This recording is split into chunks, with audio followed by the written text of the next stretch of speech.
Charlando con un repaso por la información más destacada y entrevistas de interés. Conduce José Ángel Gutiérrez. Iniciamos nueva temporada de Charlando con todo el gusto, por supuesto, de saludar a usted que amablemente nos honra con su compañía a través de las diferentes plataformas y, por supuesto, también para quienes solamente nos escuchan por la vía de Spotify y otras tantas de las plataformas de podcasting a su disposición. Muchas gracias por su compañía, gracias por su preferencia y gracias por compartir nuestros diferentes segmentos. Y como ya lo está viendo usted en estos momentos, hoy saludo con gusto a Vicente Viveros, además de excelente amigo, a partir de ayer, presidente del Sistema Estatal Anticorrupción de Jalisco. Pues Vicente, primero que todo, pues espero que sí valga la pena felicitar. Yo no sé, tú ya nos dirás si sí o si no, por lo que representa el reto, pero por supuesto enhorabuena y gracias por acompañarnos. Muchas gracias, estimado José Ángel. Agradezco mucho la felicitación. Bueno, y en efecto, un grande reto del que por lo general es difícil salir bien librado, pero haremos todo el esfuerzo por hacer un papel digno en este año en el que me toca encabezar al Sistema Estatal Anticorrupción del Estado. Con algunos problemitas en cuanto al streaming refiere, sobre todo por lo que corresponde al internet, pero espero que nos permita, Vicente, pese a la calidad de repente de la red, que nos permita platicar. A ver, en principio, si me lo permites, te preguntaría, Vicente, ¿de qué nos sirve realmente todo este sistema anticorrupción? ¿Ha valido la pena todo el tiempo, el dinero, las personas que ya han pasado por toda esta estructura como para decir, estamos avanzando realmente por lo que corresponde a Jalisco, en este caso particular, en combatir la corrupción? Sin duda es la pregunta más importante. Por supuesto que defiendo la existencia de los sistemas anticorrupción y particularmente el del estado de Jalisco. Explico por qué. Hago un símil siempre, porque me ha tocado vivir las dos experiencias, con el esquema de transparencia. Bien lo recuerdas porque le has dado seguimiento, José Ángel. Nació el esquema de transparencia en el año 2001, en el que tiene la primera ley de transparencia del país, y después la federal, después la general, y desde aproximadamente 2014, todos los estados de la República con leyes de transparencia. Y hoy hacer una solicitud de información es relativamente sencillo. Todos en este país podemos hacer una solicitud a través de una plataforma que se llama Plataforma Nacional de Transparencia, y no importa que sea un municipio de los más de 2,400 que hay en el país, o cualquiera de las entidades federativas o al gobierno federal. Uno puede hacer una solicitud de información de manera muy sencilla. Y esta normalización hace que se nos olvide que, tú lo recuerdas también, en Jalisco hubo una denuncia penal en contra de un gobernador porque no entregaba una copia de su cheque. Lo que pasa es que ya lo tenemos como hechos pasados y de alguna referencia histórica, y hoy son lo más normal del mundo. Pero ese camino nos costó más de 15 años. La normalización de transparencia se da en el país formalmente a partir de 2015, 2016. Por cierto, hoy en riesgo con la propuesta de reforma que pretende desaparecer al INAI y al ITEI. Pero independientemente de ello, es el mismo camino, no es el mismo, es más tortuoso el del sistema anticorrupción. En transparencia hay un solo ente, el ITEI en lo local y el INAI en lo federal, que coordina los trabajos de todos. En el sistema anticorrupción es mucho más complejo, ya que implica la organización originaria, primaria, de ahí se detona todo, de 7 instancias. En Jalisco, de la Auditoría Superior del Estado, de la Fiscalía Especializada en Combate a la Corrupción, de la Contraloría Estatal, del Consejo de la Judicatura, del Instituto de Transparencia, del Comité de Participación Social y del Tribunal de Justicia Administrativa del Estado de Jalisco. Estas 7 instancias tienen que coordinarse para emitir y dar seguimiento a las políticas anticorrupción. Además, prevenir, inhibir y sancionar la corrupción son hechos complejos. Tenemos un entramado jurídico complicado, No te platico, porque tú también lo sabes bien, de que alguien presenta una denuncia por cualquier delito, no solamente de corrupción, penal, civil, mercantil, a que se llegue a una sentencia, tenemos un gran problema, porque el entramado jurídico es complejo. También en riesgo el Poder Judicial con la reforma que se votará en estos días en la Suprema Corte de Justicia de la Nación para saber si es constitucional o no la reforma para votar a los jueces, magistrados y ministros. Entonces, si es complicado, tenemos que ver cómo hacemos más sencillo todo esto. Nuestra aspiración es que, por ejemplo, así como es de fácil hacer una solicitud de información, sea así de fácil presentar una denuncia por un presunto acto de corrupción en una plataforma nacional y que la plataforma se la derive al ente público que le corresponda y éste dé respuesta, así como una solicitud de información, a su denuncia en el Tribunal de Justicia Administrativa, en la Fiscalía Anticorrupción o en el órgano interno de control o contraloría de un ente público. Esto no es sencillo de lograr en la administración pública y así como nos costó 15 años normalizar el esquema de transparencia, yo creo que en el esquema anticorrupción vamos por buen camino, pero hay que acelerar el paso. Concreto, sí vale la pena, pero aún nos falta dar resultados tangibles para los medios de comunicación y para las ciudadanas y los ciudadanos que viven hechos de corrupción todos los días. Vicente, justo has mencionado ya las reformas que a nivel federal plantean la desaparición de los organismos autónomos. ¿Cómo puede rebotar a las entidades federativas y cómo puede, ahora sí, todo este sistema de combate a la corrupción que nos has descrito, pues verse prácticamente modificado?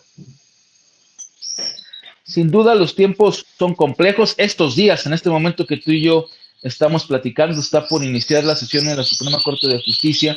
En estos días también se discutirá, la reforma para desaparecer a los organismos constitucionales autónomos, entre ellos el INAI.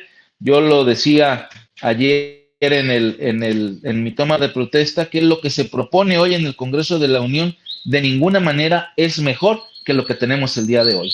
Con todos los defectos que pueda tener, tenemos uno de los mejores sistemas de transparencia y de acceso a la información del mundo, no solo de América Latina, del planeta, y esto reconocido por diversas instancias internacionales. No tengo duda, es un retroceso el que se plantea hoy en el Congreso de la Unión a propuesta de la Presidenta de la República, que mermará los derechos fundamentales, los derechos humanos de acceso a la información y de la protección de nuestros datos personales.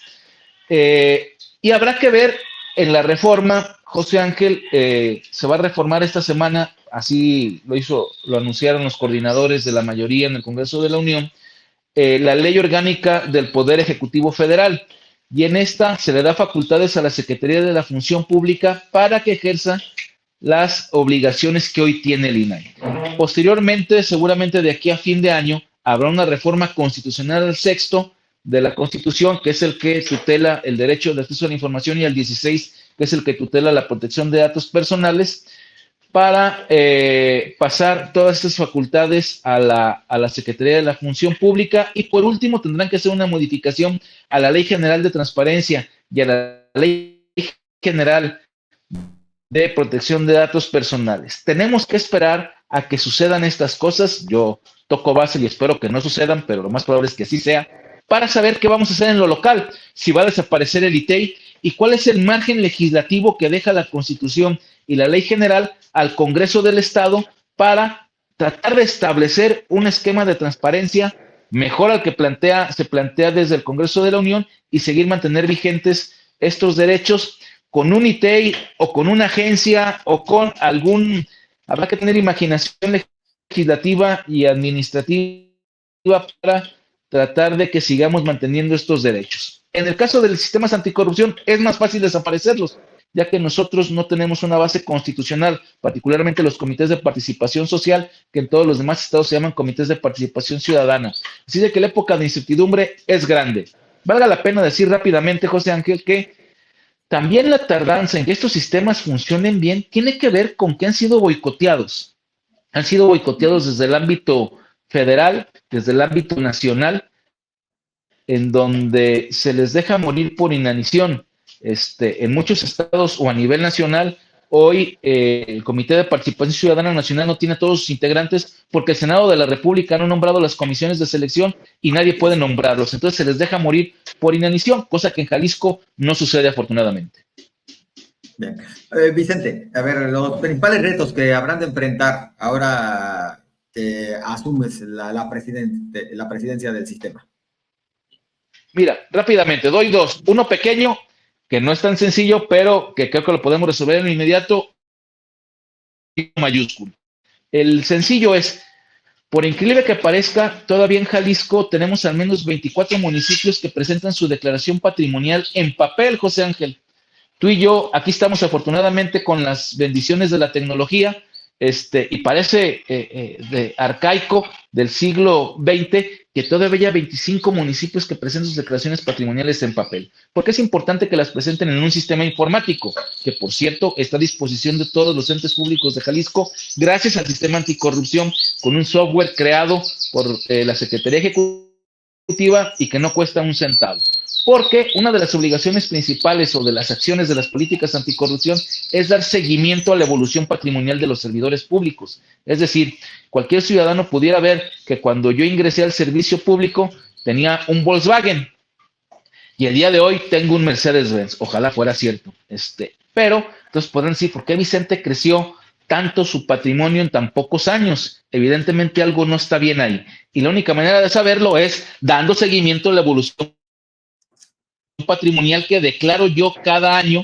Todos los servidores públicos en Jalisco tenemos que presentar cuando entramos a un cargo público, la anual y cuando terminamos. Y de ahí poder inhibir actos de corrupción o de poder verificar a las y los servidores públicos en este sentido. Pero para ello necesitamos al menos 2 declaraciones consecutivas presentados en un mismo sistema, José Ángel, para poderle dar seguimiento a la evolución patrimonial. Yo espero que este año todos los entes públicos del estado de Jalisco, incluidos los 125 municipios, los servidores públicos y las servidoras públicas presenten su declaración patrimonial en un sistema. Ese es el sencillo.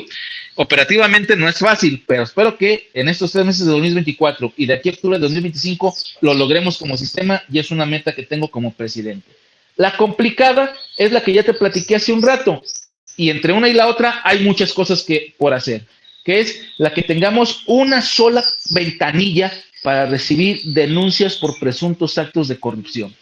No es un asunto sencillo porque hay muchas legislaciones. Si se pone un delito, una falta administrativa grave o no grave, un delito que perseguir, cohecho, extorsión, etcétera, en actos de corrupción. Entonces, tenemos que hacer que en una plataforma digital se puedan ingresar todas las denuncias que realicen las y los ciudadanos por presuntos actos de corrupción y esta plataforma sea capaz de derivarla a la instancia que le corresponda, a la Fiscalía Anticorrupción, a la Contraloría del Estado, a la Contraloría de tu municipio, etcétera, y que la autoridad le dé seguimiento a la denuncia y llegue a una resolución.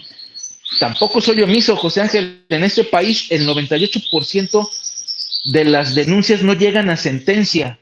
La impunidad es imperante a lo largo y ancho del país. Tenemos que irla evitando o disminuyendo con este tipo de esquemas para que la ciudadanía tenga certeza de que su sistema funciona y lo que tú dices al principio, el dinero y el esfuerzo que se invierte y el tiempo en estos esquemas tenga un resultado para la gente. Vicente, pareciera, y como que es la percepción que queda en muchos de los ciudadanos, que todo este entramado del sistema anticorrupción más bien ha servido para que los políticos lo aprovechen con fines de venganza política, para proceder en contra de quien me hizo el fuchi antaño, de quien no me dejó llegar al cargo en otro momento, etcétera, etcétera. ¿Qué tanto hay de esto y cómo revertir ese concepto? Mira, también lo dices, tú y yo que ya tenemos algunos años en estos menesteres, me hiciste recordar ahorita rápidamente a Carlos Salinas de Gortari metiendo a la cárcel a la Quina, o acuérdame, ¿quién metió a la cárcel a la maestra del Baster Gordillo? Felipe Calderón, sí, ¿verdad?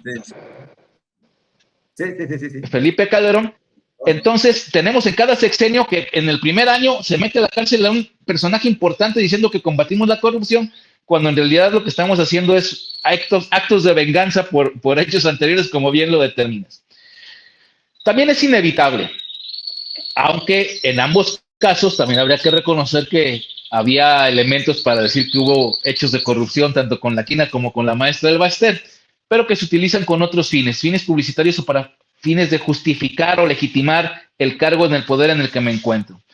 Esto es inevitable, aunque tendríamos que disminuirlos y que la normalidad sea presentar denuncias por hechos de corrupción porque suceden, no porque me quiero vengar de alguien. Pero eso me lleva también otra vez a otro símil de transparencia.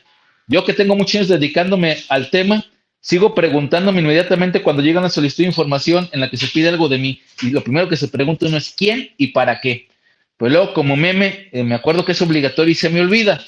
Al igual las solicitudes de información en muchas ocasiones también son con este sentido, pero ni modo, esa es la chamba y es lo que hay que hacer. Lo que tenemos que hacer es democratizar las denuncias de corrupción para que cualquier ciudadano que en su municipio le pidiera una mochada por darle la licencia para vender en un tianguis o para abrir su negocio o por el agente de tránsito o por cualquiera de los microactos de corrupción que se cometen por decenas de miles todos los días, se pueda presentar una denuncia y el ciudadano tenga la posibilidad de hacerlo para que esto ya no suceda.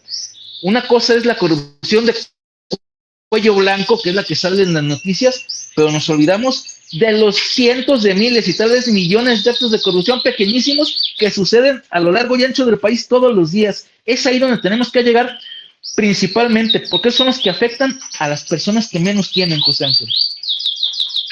Vicente, lamentablemente tiempo nos va a faltar para seguir platicando, pero seguramente esto será la primera de muchas charlas que podremos tener. Inclusive vamos a invitarte formalmente a ver si convencemos a Vicente, porque es una ficha difícil de que me lo platico a usted. Sea colaborador de cabecera con una videocolumna semanal, pero eso ya más adelante lo negociaremos con él. Ya le platicaremos el resultado de ese fichaje, si es que lo logramos. Pero bueno, Vicente, ¿cómo medir realmente la efectividad de todo este sistema? Porque yo sí me trato de referir a todo el sistema cuando hablamos de Contraloría, de Instituto de Transparencia, de una sarta de 7 organismos que ya nos mencionabas tú, que son parte de todo este sistema anticorrupción. Es decir, a partir de lo que se les invierte, a partir de lo que nos cuesta, porque es lo que luego nos fijamos mucho los ciudadanos, ¿no? A partir de lo que nos cuesta, ¿cómo podemos medir si realmente está resultando eso? Costeable, porque pues es un lanonón, ¿no? Sin duda. Mira, hay 2 instrumentos, hay muchos, y te los comparto terminando el programa por WhatsApp, pero hay 2 particularmente que me gusta tomar en cuenta. Uno es el del índice de percepción de corrupción que hace una organización que se llama Transparencia Internacional, con una sede en México que es Transparencia Mexicana, y que mide año con año la percepción de la corrupción de los gobiernos en el mundo. Y ahí, José Ángel, estamos atorados. Desde hace 4 o 5 años nos encontramos en el lugar 134, 135, se me va ahorita exactamente el dato, de 180. Es decir, nos encontramos en la última mitad del índice de percepción de la corrupción. Ese tendría que ir mejorando año con año porque la gente percibe que se cometen o menos actos de corrupción o que hay mejor posibilidad de denunciarlos. Y el otro es el de World Justice Project, que mide los niveles de impunidad también en 170, 180 países del mundo.